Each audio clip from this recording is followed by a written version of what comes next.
CNN on Saturday, orange and white pill bottles floated by the hundreds in the reflecting pool in front of the iconic Temple of Tinder in New York City's Metropolitan Museum of Art.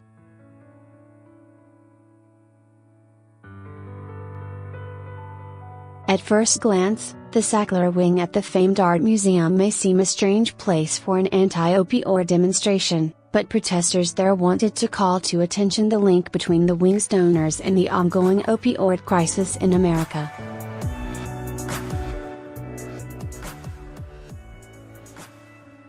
The wing was funded in the 1970s by a multi-million-dollar donation from the three Sackler brothers, Arthur, Mortimer, and Raymond.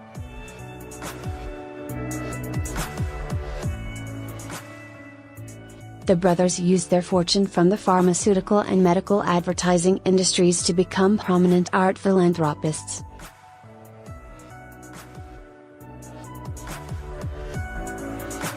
The Sacklers bought a pharmaceutical company that became Purdue Pharma, which developed the drug OxyContin, which is a commonly abused painkiller and one of the main drugs cited in the ongoing prescription opioid crisis in the U.S.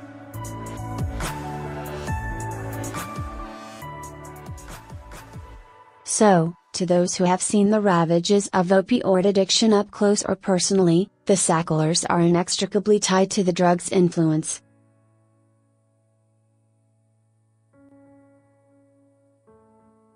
Saturday's protest, which involved a few dozen people, was started by Nan Goldin, a famous photographer who is also a survivor of opioid abuse, specifically OxyContin.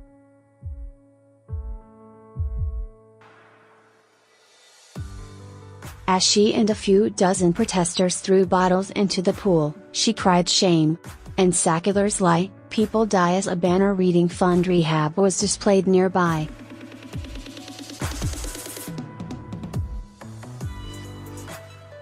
Read more. The Sacklers made their fortune promoting addiction, Goldin wrote in Art Forum magazine in 2017.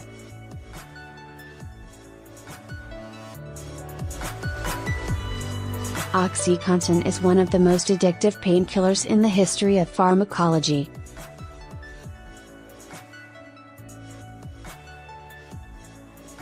They advertised and distributed their medication knowing all the dangers. The Sackler family and their private company, Purdue Pharma, built their empire with the lives of hundreds of thousands.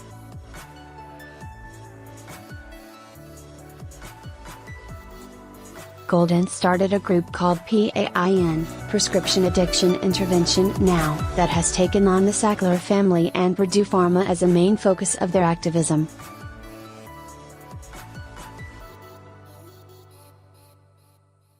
Among the group's goals are the funding of treatment models and educational programs for schools, doctors and addicts, as well as the request that Purdue Pharma introduce effective labeling of their products and the addiction potential, and advertise the dangers of their products as aggressively as they sold them to the public.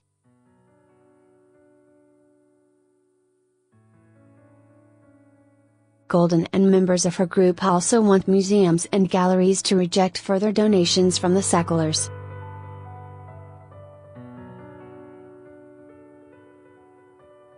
In response, Purdue Pharma has said they are committed to fighting the opioid epidemic.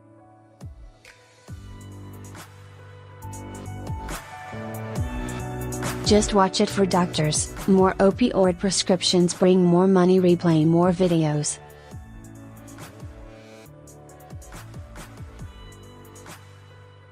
Must watch for doctors. More opioid prescriptions bring more money. 255 We are deeply troubled by the prescription and illicit opioid abuse crisis, and we are dedicated to being part of the solution, reads a statement provided by Bob Josephson, Purdue Pharma's Executive Director of Communications.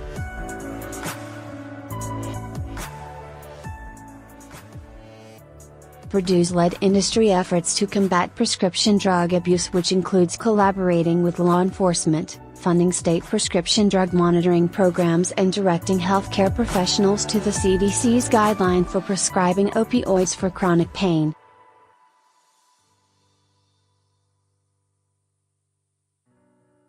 In addition, We've recently announced educational initiatives aimed at teenagers, warning of the dangers of opioids, and continue to fund grants to law enforcement to help with accessing naloxone.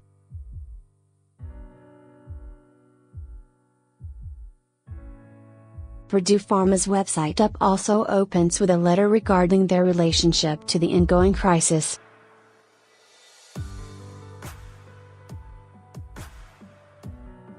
We manufacture prescription opioids, the letter begins. How could we not help fight the prescription and illicit opioid abuse crisis?